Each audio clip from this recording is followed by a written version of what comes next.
¿Cómo vas? Un tema mundial, Sí, claro. Venezuela se ha convertido en un tema de discusión, ya lo vieron ustedes, aquí en Uruguay, y también se ha convertido en un tema de discusión alrededor del mundo porque tiene mucho que ver con el futuro de la democracia y también con el futuro de una crisis migratoria de proporciones mundiales.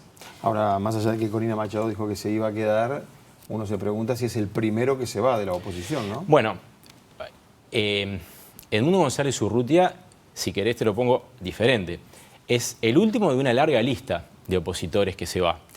Muchos recordarán a Leopoldo López, quien estuvo preso, acusado de organizar manifestaciones. Ahí vemos a María Corina Machado y junto a Edmundo González Urrutia cuando hacían campaña.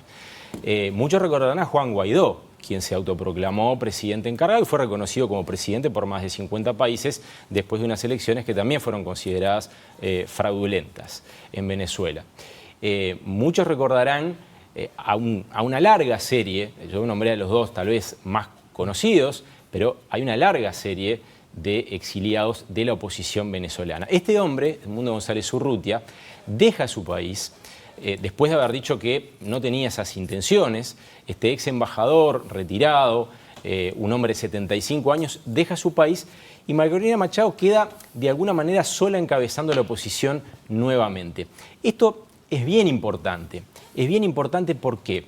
Porque para quienes veían en González Urrutia a un líder presente, bueno, ahora van a tener que conformarse con recibir sus mensajes desde lejos, desde fuera del territorio, con todo lo que eso implica. Los dos, tanto González Urrutia como María Corina Machado, sacaron tweets durante los últimos días explicando qué es lo que estaba pasando, el porqué de esta decisión. María Corina Machado explicó que había coacciones, amenazas, y la realidad es que la justicia de la dictadura venezolana determinó que González Urrutia tuviera una orden de captura por una serie larga de delitos de los cuales se le acusaba, desde usurpación de funciones, falsificación de documentos, desobedecer las leyes, conspiración, sabotaje al sistema electoral. Bueno, él no se presentó, temía por su vida y con la ayuda de la Embajada de España y de los Países Bajos, sobre todo de España, terminó en España donde le van a dar el asilo político.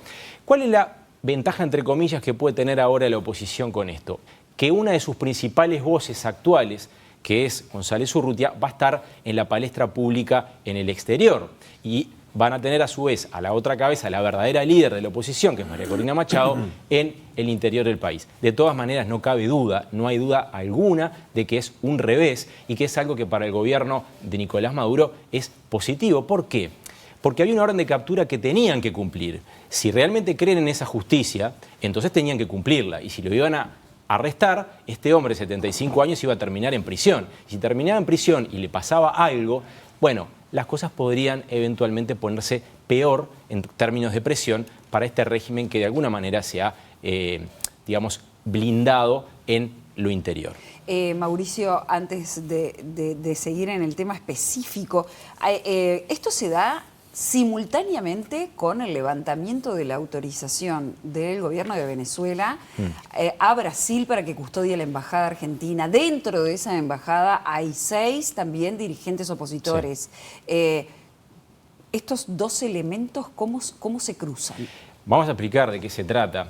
El gobierno de Nicolás Maduro, que muchas veces fue sostenido, apoyado por el gobierno de Luis Ignacio Lula da Silva, quien lo consideró durante mucho tiempo una democracia, decidió que Brasil, que es quien tiene a su cargo, en el marco de las convenciones internacionales vigentes, ¿no? Una de ellas firmada, dicho sea de paso, en Caracas a mediados de los años 50, tiene en su poder, digamos, el proteger los intereses de Argentina, que ya no tiene relaciones con Venezuela, en ese país.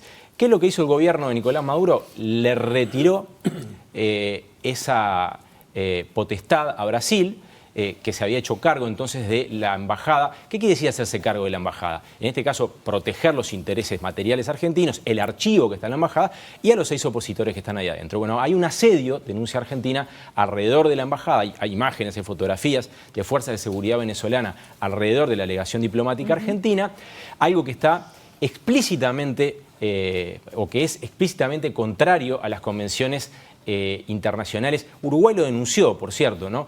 Y les decía, una de las dos convenciones que protegen esta posibilidad de la que estamos hablando se firmó precisamente en Caracas en el año 1954. ¿no? Después está la Convención de Viena, de la cual hemos hablado muchísimo.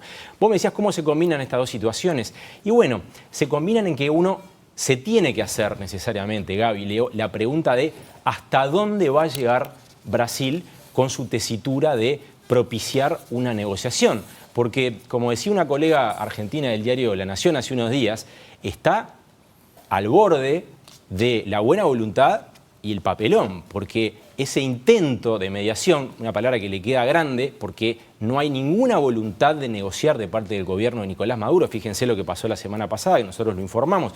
El gobierno de Nicolás Maduro decidió, por razones de comunicación, no juntarse por Zoom con Andrés Manuel López Obrador, Luis Ignacio Lula da Silva y Gustavo Petro, que son los tres mandatarios que de alguna manera quieren que esto se encarrile por la vía pacífico-democrática y que haya algún tipo de salida negociada. Bueno, la retórica, los calificativos del lado brasileño van aumentando poquito a poquito. Celso Amorim, el principal asesor diplomático de Luis Ignacio Lula da Silva, se mostró sorprendido por la decisión de revocarle a Brasil el permiso de proteger los intereses argentinos. Lula ya habla de un régimen autoritario.